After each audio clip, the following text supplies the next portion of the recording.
अपना संजीवन है।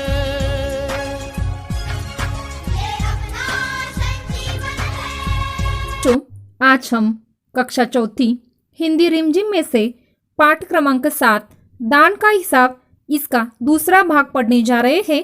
पिछली वीडियोस में हमने इस पाठ का पहला भाग पढ़ लिया है। बच्चों, पहले हमने पिछली वीडियोस में जो देख लिया था उसका थोड़ा सा भाग मैं यहाँ दोहराने जा रही हूँ। अकाल पड़ने के कारण जनता बहुत दुखी थी। वह राजा के पास मदद मांगने के लिए आई थी, लेकिन राजा ने तो मदद करने के लिए इनकार कर दिया है। उसके आगे हम देखते हैं। यह सुनकर वहां उपस्थित लोग हाँ हूं कर कहकर रह गए, मगर मन ही मन उन्होंने भी सोचा राजा ने यह ठीक नहीं किया। जरूरतमंदों की सहायता करना तो राजा का कर्तव्य होता है। राजा ने जब इनकार कर दिया तो उनके सामने तो सारी जनता चुपचाप बैठी, लेकिन मन ही मन सभी सोच रहा था कि राजा का तो फर्ज होता है कि जरूरतमंद की सहायता करना। तो यहाँ पर राजा का कर्तव्य था कि राजा जनता की सहायता करे, लेकिन राजा ने तो सहायता करने से इनकार कर दिया है। आगे देखो, 2 दिन बाद न जाने कहां से एक बूढ़ा सन्यासी राजसभा में आया। उसने राजा को आशीर्वाद देते हुए कहा, दाता कर्ण महाराज, बड़ी दूर से आपकी प्रसिद्धि सुनकर आया हूँ। सन्यासी की इच्छा भी पूरी कर दे। अपनी प्रशंसा सुनकर राजा बोला, जरा पता तो चले तुम्हें क्या चाहिए। यदि थोड़ा कम मांगो तो शायद मिल भी जाएगा। यहाँ पर दूसरे दिन देखो, 2 दिन बाद कहाँ से तो एक बूढ़ा सन्यासी राजसभा में आया है। देखो, वह राजा को आशीर्वाद देते हुए क्या कह रहा है, दाता कर्ण महाराज। देखो, कर्ण आपने नाम सुना होगा महाभारत में। वो कर्ण जो था, कुंती का विवाह से पहले जो पुत्र हुआ था वह था कर्ण, और वह बहुत ही दान देने वाला था। इसीलिए कर्ण को हमेशा दाता कर्ण इस नाम से पुकारा जाता है। तो इस सन्यासी ने भी महाराज को दाता कहा है। बड़ी दूर से यह सन्यासी राजा की प्रशंसा सुनकर आया है। सन्यासी की इच्छा क्या है देखो, राजा उस पर बोल रहा है कि जरा पता तो चले कि आप क्या मांगना चाहते हो।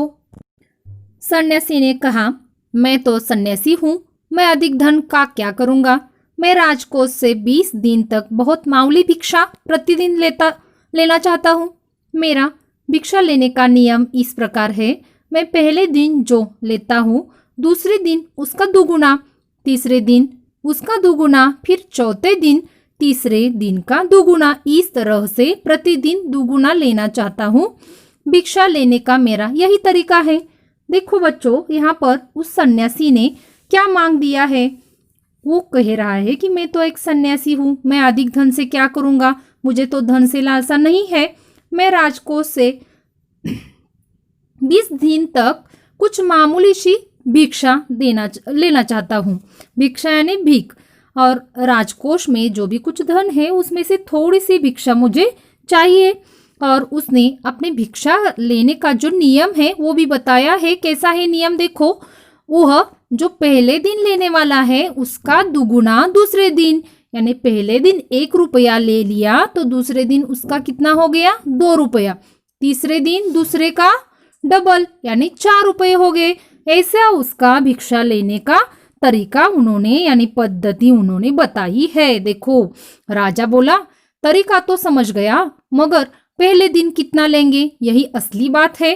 2-4 रुपयों से पेट भर जाए तो अच्छी बात है, मगर एकदम से 20-50 मांगने लगे तब तो 20 दिन में काफी बड़ी रकम हो जाएगी। राजा ने तो तरीका समझ लिया है कि सन्यासी को किस तरह की भिक्षा चाहिए। वो तब राजा बोल रहे हैं कि 1-2 रुपए हो तो ठीक है, 2-4 रुपए हो तो भी ठीक है, लेकिन आपने 20-50 रुपए मांग लिए तो बहुत कठिन हो जाएगा, बहुत सारी रकम चली जाएगी। उस पर सन्यासी क्या बोलते हैं देखो। सन्यासी ने हंसते हुए कहा, महाराज, मैं लोभी नहीं हूँ, आज मुझे 1 रुपया दीजिए, फिर 20 दिन तक दुगने करके देते रहने का हुक्म दे दीजिए। देखो, सन्यासी ने हंसते हंसते क्या कहा है, महाराज, मैं तो लोभी नहीं हूँ, लोभी यानी लालची नहीं हूँ। मैं तो 1 रुपया ही लेने वाला हूँ पहले दिन, और दूसरे दिन से उसका दुगुना यानी उसके डबल मुझे देना है। यह हुक्म आप दे दीजिए। हुक्म यानी आज्ञा आदेश। यह सुनकर राजा, मंत्री और दरबारी सभी की जान में जान आई। राजा ने हुक्म दे दिया कि सन्यासी के कहे अनुसार 20 दिन तक राजकोष से उन्हें भिक्षा दी जाए रही। देखो बच्चों, यहाँ पर राजा और उनके मंत्री दरबारी जो भी थे वो निश्चिंत हो गए कि इस सन्यासी ने तो 1 ही रुपया मांगा है। उनके तो जान में जान आ गई। जान में जान आना यानी राहत की सांस लेना। देखो, राजा ने सभी को हुक्म दे दिया कि सन्यासी को रोज 1 रुपया उसके दुगने करके देना है। 20 दिन तक राजकोष से यह भिक्षा सन्यासी को देनी है। आगे देखो बच्चों, सन्यासी राजा की जय जयकार करते हुए घर लौट गए। राजा के आदेश के अनुसार राजभंडारी प्रतिदिन हिसाब करके सन्यासी को भिक्षा देने लगा। इस तरह 2 दिन बीते, 10 दिन बीते, 2 सप्ताह तक की भिक्षा देने के बाद भंडारी ने हिसाब करके देखा कि दान में काफी धन निकला जा रहा है। यह देखकर उन्हें उलझन महसूस होने लगी। महाराज तो कभी किसी को इतना दान नहीं देते थे। उसने यह बात मंत्री को बताई। देखो, राजा के आदेश के अनुसार, आदेश यानी हुक्म, राजभंडारी प्रतिदिन हिसाब करके सन्यासी को भिक्षा देने लगे। देखो बच्चों, राजभंडारी यानी कौन? जो राजकोष में खजीना होता है वो देने का काम करने वाले जो व्यक्ति होते हैं उसे बोलते हैं राजभंडारी। प्रतिदिन यानी हर रोज का जो हिसाब होता है वो करके सन्यासी को तो भिक्षा मिलने लगी। इस तरह 2 दिन गए, 4 दिन गए, 10 दिन बीत गए। 10 दिन के बाद 2 सप्ताह यानी 2 वीक्स चले गए। राजभंडारी ने जब हिसाब देखा तो काफी धन निकला जा रहा था। यह देखकर उन्हें उलझन महसूस होने लगी। उलझन यानी तकलीफ। महाराज तो इसके पहले इतना दान किसी को भी नहीं देते थे। यह बात राजभंडारी ने किसे बताई? मंत्री जी को बताई, क्योंकि अभी 2 हफ्ते में ही कितना धन उन्हें जा रहा है और आगे कितना जाएगा ये उन्हें मालूम नहीं हो रहा था। 2 हफ्ते में ही उनका 1000 से ज्यादा धन उस सन्यासी को जा रहा था।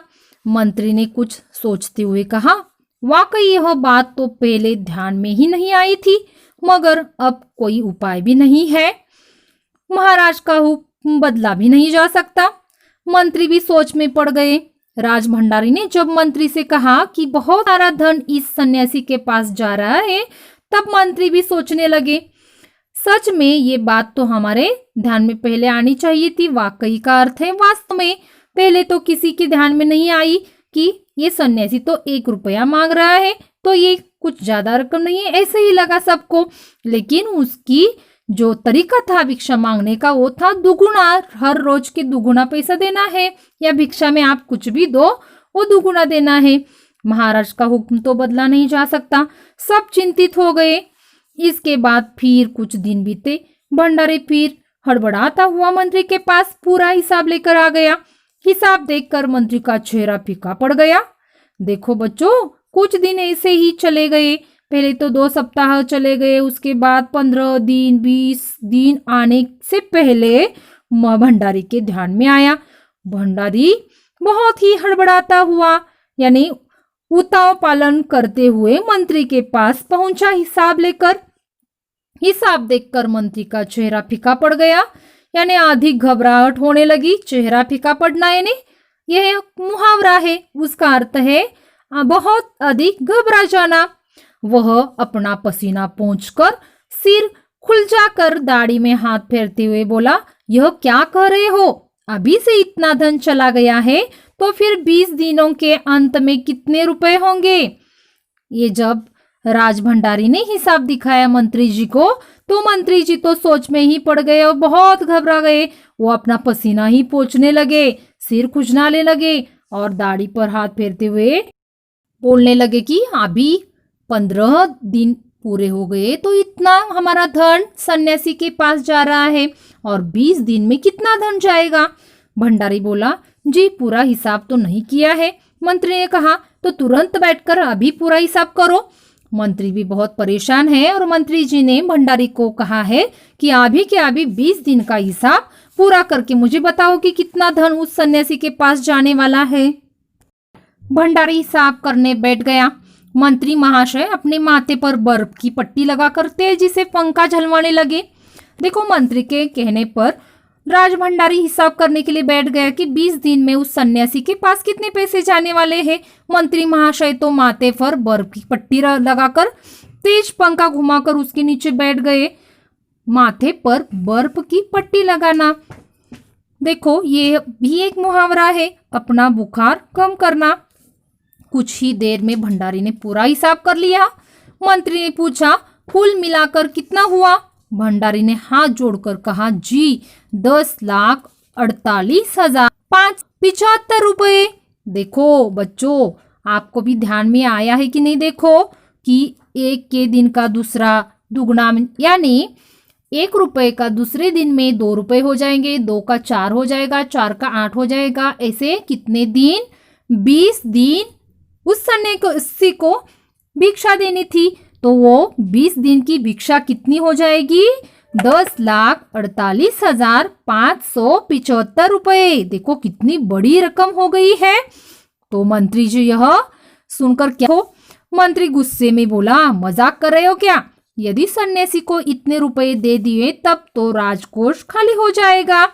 मंत्री गुस्से से उस राज भंडारी से बोल रहे हैं, क्या मेरा मजाक कर रहे हो? यदि इतनी सारी रकम हम उस सन्यासी को दे देंगे तो हमारा राजकोष तो खाली हो जाएगा, उसमें कुछ धन ही नहीं बचेगा। भंडारी ने कहा, मजाक क्यों करूंगा, आप ही हिसाब देख लीजिए। यह कहकर उसने हिसाब का कागज मंत्री जी को दे दिया। हिसाब देखकर मंत्री जी को चक्कर आ गया। सभी उन्हें संभाल कर बड़ी मुश्किलों से राजा के पास ले गए। देखो, भंडारी ने कहा कि मैं क्यों मजाक कर दूंगा, मैंने तो सारा हिसाब निकाल दिया है, ये देखो कागज। उसने मंत्री जी के हाथ में कागज दे दिया। वह देखकर मंत्री जी को तो चक्कर ही आ गया। सभी उन्हें संभाल कर बड़ी मुश्किल से राजा के पास ले गए। राजा ने पूछा, क्या बात है? मंत्री बोले, महाराज राजकोष खाली होने जा रहा है। राजा ने पूछा, वह कैसे? मंत्री बोले, महाराज सन्यासी को आपने भिक्षा देने का हुक्म जो दे दिया है। देखो, राजा के पास सब मंत्री बोल रहे हैं कि राजकोष तो अब खाली होने जा रहा है, उसमें धन सब समाप्त होने वाला है। तो राजा आश्चर्य से पूछ रहा है, वो कैसे? मंत्री बोले कि आपने ही तो आज्ञा दी है कि सन्यासी को भिक्षा दे दो, आपने ही हुक्म दे दिया है ना, उससे ही वो सब हो रहा है। मगर अब पता चला है कि उन्होंने इस तरह राजकोष से करीब 10 लाख रुपए झटकने का उपाय कर लिया है। मंत्री जी राजा को समझाने लगे कि अभी हमें समझ में आया है कि उस सन्यासी ने कैसे राजकोष से 10 लाख रुपए झटकने का उपाय ही लिया है। उन्होंने यह इस तरीके से हमें जो भिक्षा मांगी है, झटकना यानी जबरदस्ती ले लेना। राजा ने गुस्से से कहा, मैंने इतने रुपए देने का आदेश तो नहीं दिया था, फिर इतने रुपए क्यों दिए जा रहे हैं? भंडारी को बुलाओ। मंत्री ने कहा, जी जब सब कुछ आपके हुक्म के अनुसार ही हो रहा है, आप खुद ही दान का हिसाब देख लीजिए। राजा जब गुस्से में आता है तो बोलता है कि मैंने तो यह सब नहीं बताया है, फिर भी ये क्यों दिया जा रहा है? तो मंत्री ने उस राज भंडारी से बुलाया और कहा कि आपके हुक्म के अनुसार ही ये सब कुछ दिया जा रहा है, चाहे तो आप दान का हिसाब देख सकते हो। राजा ने उसे 1 बार देखा, 2 बार देखा, इसके बाद वह बेहोश हो गया। काफी कोशिशों के बाद भी उनके होश में आ जाने पर लोग सन्यासी को बुलाने दौड़े। राजा ने जब दान का हिसाब देखा, पहली बार देखा, दूसरी बार देखा और उसके बाद तो राजा के होश ही उड़ गए, वो तो बेहोश हो गए। काफी कोशिश करने के बाद, प्रयत्न के बाद उनमें होश आ गया। उसके बाद सन्यासी को बुलावा भेजा। सन्यासी के आते ही राजा रोते उनके पैरों पर गिड़गिड़ा रहे। बोला, दुहाई महाराज, मुझे इस तरह जान माल से मत मारिए, जैसे भी हो जाए एक समझौता करके मुझे वचन से मुक्त कर दीजिए। अब राजा को पछतावा हो रहा है कि मैंने इस सन्यासी को वचन क्यों दे दिया कि 20 दिन में आपको भिक्षा दे दूंगा। अब वो उनके पैरों पर, सन्यासी के पैरों पर राजा गिड़गिड़ाने लगे और मुझे वचन से मुक्त कर दीजिए। ये कहने लगे, वचन से मुक्त करना यानी अपने शब्द वापस लेना, यानी मुझे तो इसके बाद दान देना नहीं आता है, क्योंकि मेरा तो राजकोष सब खाली होने जा रहा है, मेरे पास तो इतना धन नहीं है, जितना भी है वो आप लेकर जाओगे। ये राजा सन्यासी को बताने की कोशिश कर रहे हैं। अगर आपको 20 दिन तक भिक्षा दी गई तो राजकोष खाली हो जाएगा, फिर राजकोष कैसे चलेगा? सन्यासी ने गंभीर होकर कहा, इस राज्य में लोग अकाल से मर रहे हैं, मुझे उनके लिए केवल 50,000 रुपये चाहिए। वह रुपया मिलते ही मैं समझूंगा मुझे मेरी पूरी भिक्षा मिल गई है। देखो सन्यासी किसकी वजह से वह भिक्षा मांगने के लिए राजा के पास आए थे कि इस राज्य के जो लोग अकाल से मर रहे हैं उनकी मदद के लिए राजा ने तो इनकार कर दिया था, इसीलिए वो सन्यासी उन लोगों की मदद करने के लिए राजा के पास आए थे। और कितने रुपए उन्हें चाहिए थे? 50,000 रुपये। वो मिलते ही वो अपनी भिक्षा पूरी हो गई ऐसे करके वो जाने वाले थे। राजा ने कहा, परंतु उस दिन एक आदमी ने मुझसे कहा था कि लोगों के लिए 10,000 रुपये ही बहुत होंगे। सन्यासी ने कहा, मगर आज मैं कहता हूँ कि 50,000 से 1 पैसा कम नहीं लूंगा। उस दिन जब लोग सारी जनता राजा के पास आई थी तो सारी जनता बोल रही थी कि हमें तो 10,000 रुपये दे दो, उसमें से ही हम एक वक्त का खाना खाकर गुजारा कर लेंगे। फिर भी राजा ने वो देने के लिए इनकार कर दिया। इसलिए आज सन्यासी क्या बोल रहे हैं देखो कि आज मैं 50,000 से 1 रुपया भी नहीं कम लूंगा, उतने पैसे लेने पर ही मैं यहाँ से जाने वाला हूँ। राजा गिड़गिड़ाया, मंत्री गिड़गिड़ाए, सभी गिड़गिड़ाए, मगर सन्यासी अपने वचन पर डटा रहा। आखिरकार लाचार होकर राजकोष से 50,000 रुपये सन्यासी को देने के बाद ही राजा की जान बची। उस सन्यासी के सामने राजा मंत्री सभी गिड़गिड़ाए। उन्होंने गिड़गिड़ाए ने दीनता पूर्वक प्रार्थना की, मगर सन्यासी अपने वचन पर डटा रहा। अपने वचन पर डटा रहना यह भी एक मुहावरा है, अपने निश्चय पर ठाम रहना। सन्यासी अपने निश्चय पर ठाम था, वह तो 50,000 रुपये लेकर ही यहाँ से जाने वाले थे। आखिरकार लाचार यानी मजबूर होकर राजकोष से 50,000 रुपये सन्यासी को दे दिए और राजा की जान बच गई। जान बचना यानी राहत मिलना। यानी आखिर सन्यासी कितने रुपए लेकर वहां से चले गए? 50,000 रुपये। किस लिए उन्होंने ले लिए? उस अकाल से पीड़ित जो लोग थे उनकी मदद करने के लिए उन्होंने पैसे ले लिए हैं। पूरे देश में खबर फैल गई कि अकाल के कारण राजकोष से 50,000 रुपये राहत में दिए गए हैं। सभी ने कहा, हमारे महाराज कर्ण जैसे ही दानी है। यह घटना सारी जनता में फैल गई, सारे पूरे देश में फैल गई। अकाल के कारण राजा ने राजकोष से 50,000 रुपये राहत में दे दिए, यानी ऐसे ही दान में मदद के लिए लोगों के लिए उन्होंने दे दिए। सभी ने कहा, कितने दानशूर राजा है।